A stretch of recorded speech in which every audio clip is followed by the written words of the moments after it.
घने जंगलों में भारत की एक शांत घाटी थी। ऊंचे साल के पेड़, हवा में मिट्टी की खुशबू और पत्तों से छनकर आती सुनहरी धूप, सब कुछ शांत था। उस जंगल का राजा था एक विशाल बंगाल टाइगर, जिसका नाम था राजा। उसकी चमकीली नारंगी खाल और काली धारियां दूर से ही पहचान में आ जाती थीं। उसकी सुनहरी आंखों में आत्मविश्वास और अनुभव झलकता था। एक दोपहर जब जंगल सुस्ताया हुआ था, राजा नदी किनारे अपने इलाके का निरीक्षण कर रहा था। तभी उसे मिट्टी उखड़ने की आवाज सुनाई दी।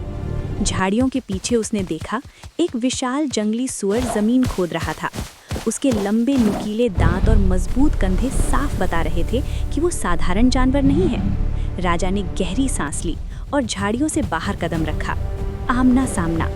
जैसे ही टाइगर सामने आया, जंगल का माहौल बदल गया। पक्षी चुप हो गए, हवा थम सी गई। राजा ने जोरदार दहाड़ लगाई। उसकी आवाज घाटी में गूंज उठी, लेकिन सुअर भागा नहीं। उसने सिर झुका लिया, पैरों से जमीन खुरची और सीधे राजा की आंखों में देखने लगा। ये सिर्फ ताकत की नहीं, हिम्मत की भी परीक्षा थी। राजा बिजली की तरह आगे झपटा। सुअर ने फुर्ती से एक तरफ हटकर पलटवार किया। दोनों के बीच तेजी से चालें चली जा रही थी।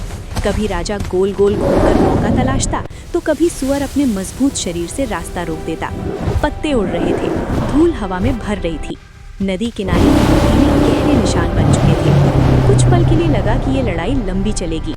राजा ने महसूस किया कि ये सुअर कमजोर नहीं है, वो बहादुर है और अपने इलाके की रक्षा कर रहा है। राजा ने आखिरी बार जोर से दहाड़ा, जैसे कह रहा हो, मैंने तुम्हारी हिम्मत देख ली। फिर वो धीरे धीरे पीछे हट गया। सुअर भी समझ गया कि उसका उद्देश्य पूरा हो चुका है।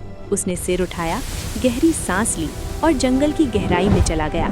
धीरे धीरे पक्षियों की आवाजें लौट आईं। हवा फिर से चलने लगी। जंगल ने राहत की सांस ली। उस दिन किसी की हार नहीं हुई। जीत हुई समझदारी की, साहस की और संतुलन की। सीख, सच्ची ताकत